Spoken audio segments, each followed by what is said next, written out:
नमस्कार, स्वागत है आपका।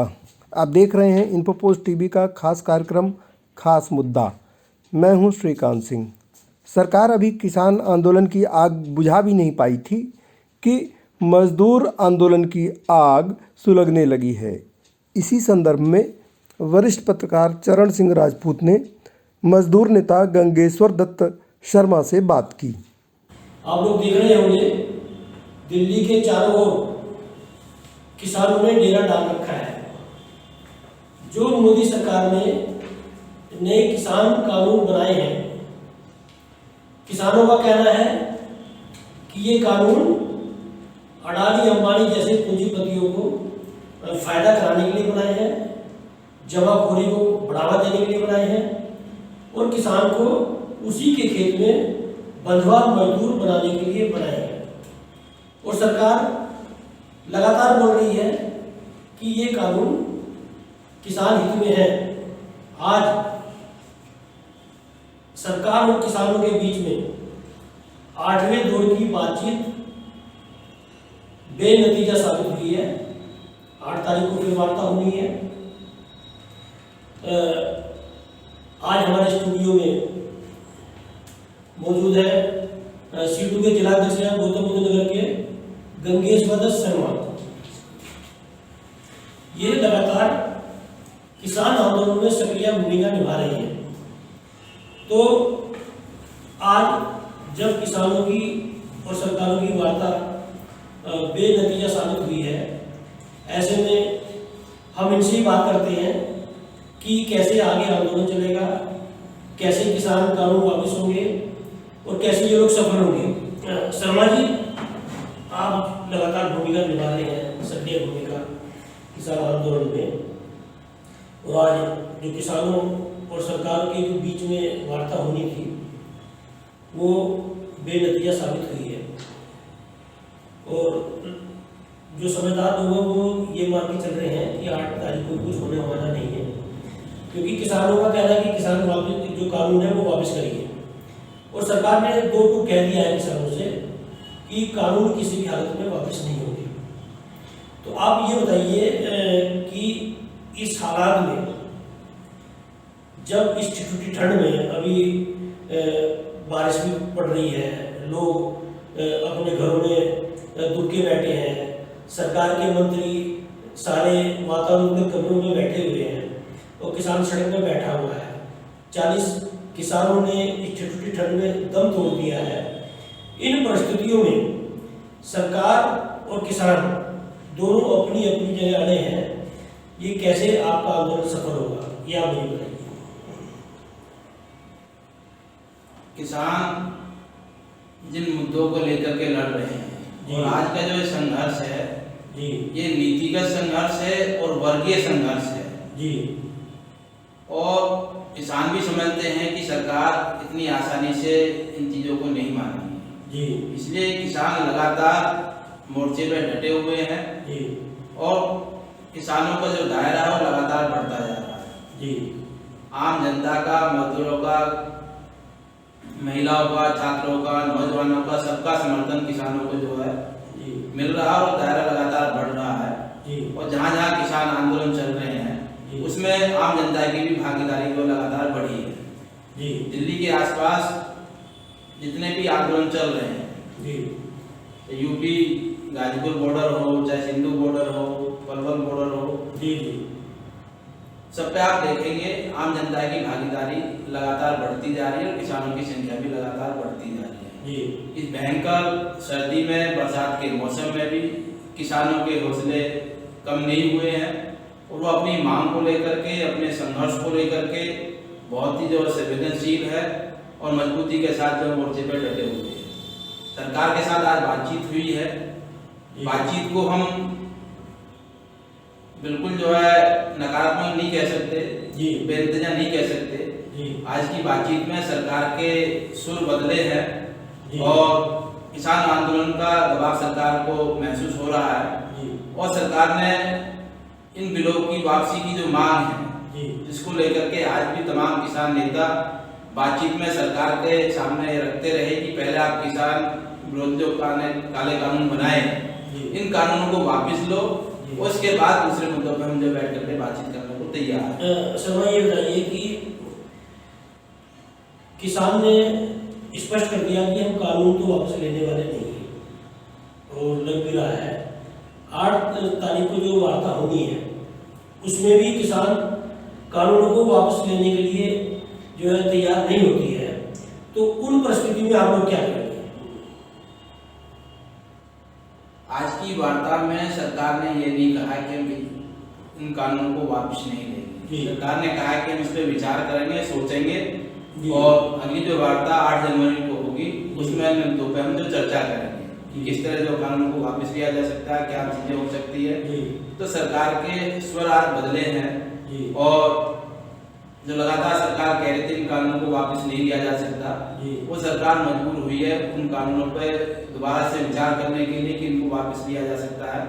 इस पर जो संकेत जो सरकार की वार्ताओं में जो है उभर करके सामने आए। शर्मा जी, इस सरकार में ये बोला जा रहा है कि 2 ही लोग हैं जो सरकार को चला रहे हैं, प्रधानमंत्री नरेंद्र मोदी और गृह मंत्री अमित शाह। प्रधानमंत्री नरेंद्र मोदी लगातार जब से किसान आंदोलन चल रहे हैं वो लगातार बोल रहे हैं कि विपक्ष के नेताओं ने किसानों को बरगला दिया है और ये लोग असली किसान नहीं है, ये लोग नकली किसान हैं। प्रधानमंत्री लगातार बोल रहे हैं। तो इन परिस्थितियों में जो भी वार्ता कर रहे हैं केंद्रीय मंत्री, वो आपको क्या लगता है कि वो लोग निर्णय लेने की स्थिति में है?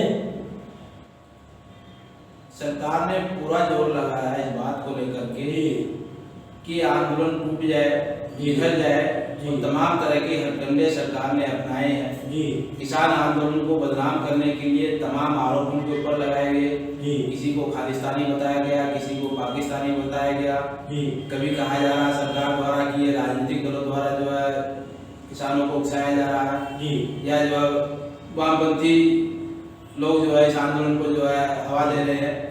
तमाम तरह की जो है चीजें जो है सरकार ने की है, लेकिन सरकार इन तमाम हथकंडों को इस्तेमाल करने के बाद भी कामयाब नहीं हुई और आम जनता इस बात को इस बार समझ रही है, किसान भी समझ रहे हैं और देश के तमाम नागरिक इस बात को समझ रहे हैं कि ये लड़ाई किसानों के हक अधिकारियों की लड़ाई है और किसान संगठन इस आंदोलन को जो चला रहे हैं।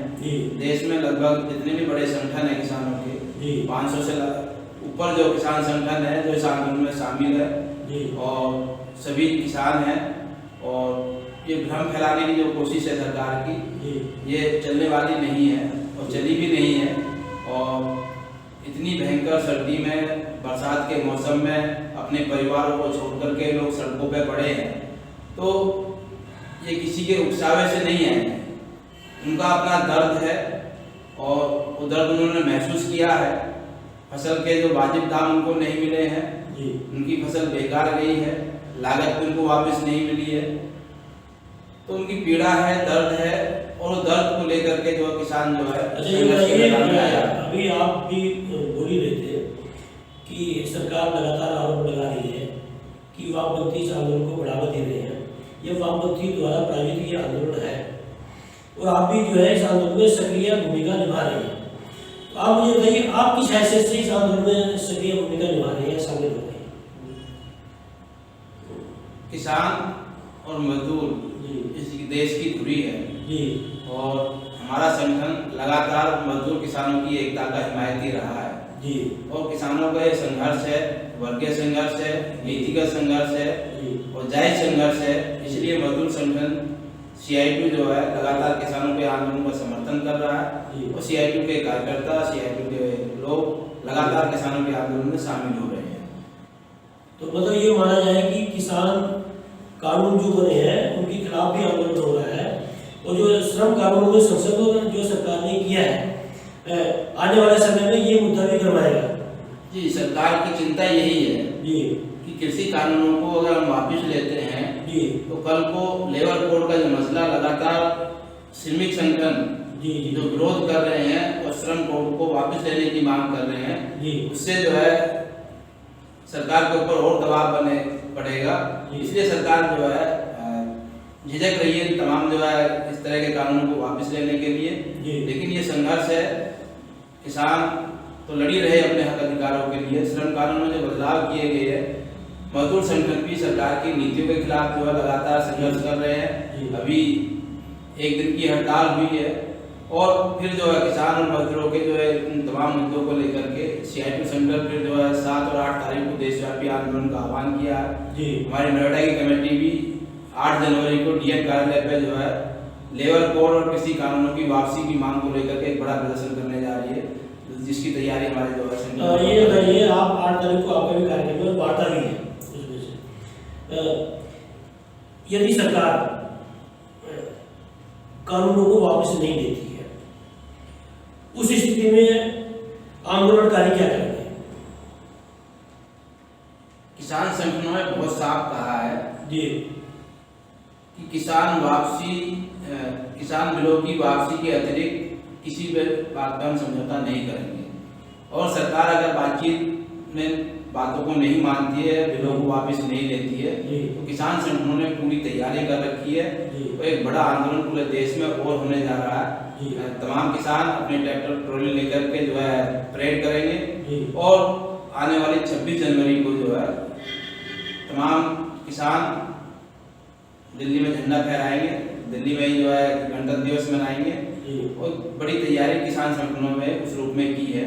बातचीत देख रहे थे, आज की बातचीत देख रहे हैं। अभी 8 तारीख का सरकार ने फिर जो है आश्वासन दिया, बातचीत रखी है। स्वागत योग्य है कि सरकार जो बातचीत की प्रक्रिया को लगातार आगे बढ़ा रही है और बातचीत का क्रम चल रहा है। अगर बातचीत का क्रम टूटता है तो एक बड़ा आंदोलन जो किसानों का पूरे देश में बनेगा। दिल्ली नहीं, पूरे प्रदेश और देश में जो है तमाम जिलों में भी आंदोलन है। ऐसा नहीं है कि दिल्ली में ही आज आंदोलन चल रहा है। कृषि कानूनों की वापसी की मांग को लेकर के तमाम राज्यों में जिलों में भी आंदोलन है। आप ये बताइए, जिस सरकार ने किसानों को दिल्ली में घुसने नहीं दिया, वो सरकार गणतंत्र दिवस के दिन जिस दिन परेड होती है और विदेशी मेहमान भी देश में होते हैं, और सरकार अपनी ताकत दिखाती है, देश की ताकत दिखाती है। ऐसी स्थिति में किसान परेड में शामिल कैसे होंगे, झंडा कैसे फहराएंगे, वो दिल्ली में कैसे जाएंगे? आप ये मुझे बताइए। बड़ी संख्या में किसान दिल्ली में फिर मार्च करेंगे और सरकार की हिम्मत नहीं होगी, सरकार जो है किसानों को रोक पाए।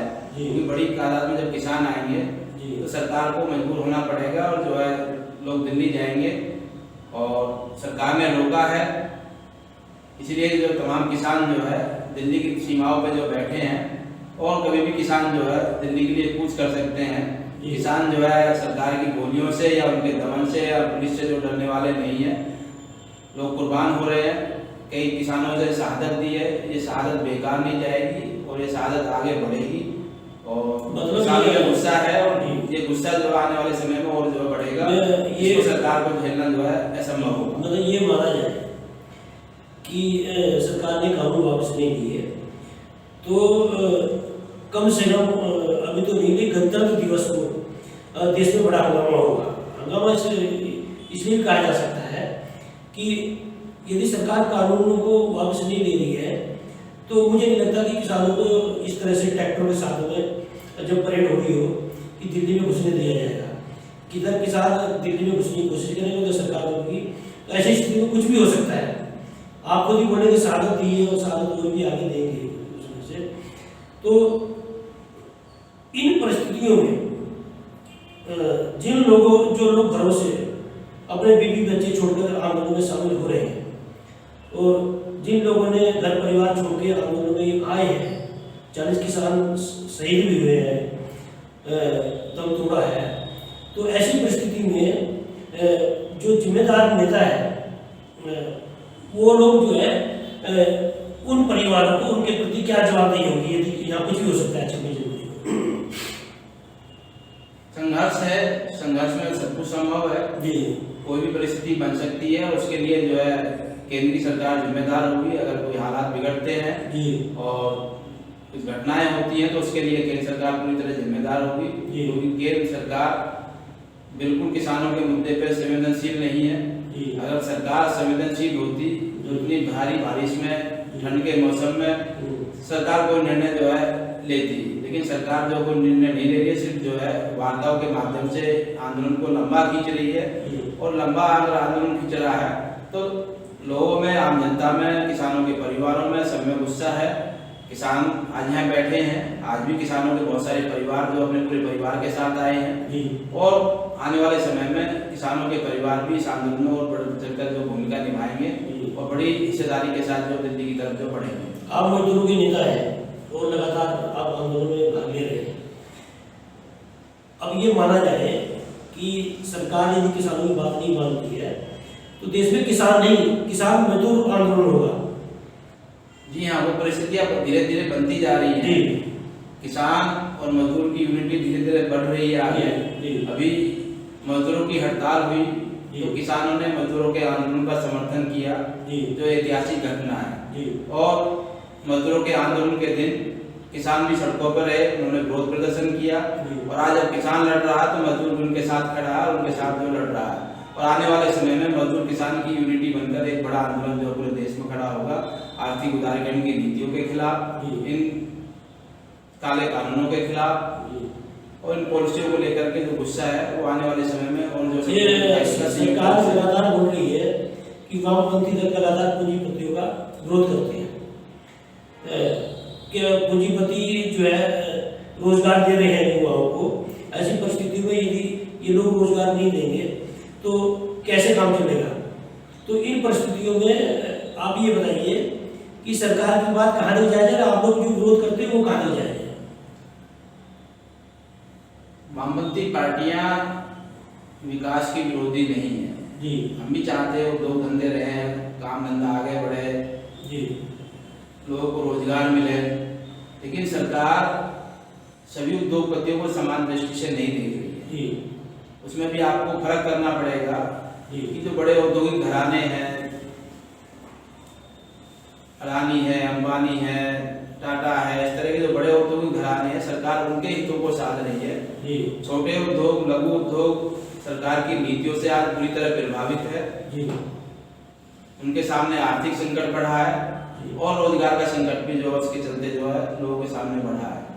तो सरकार एक समान नीति के आधार पर नहीं चल रही है और हमारे देश की जो पूंजी है चंद लोगों तक सिमट कर रह गई है।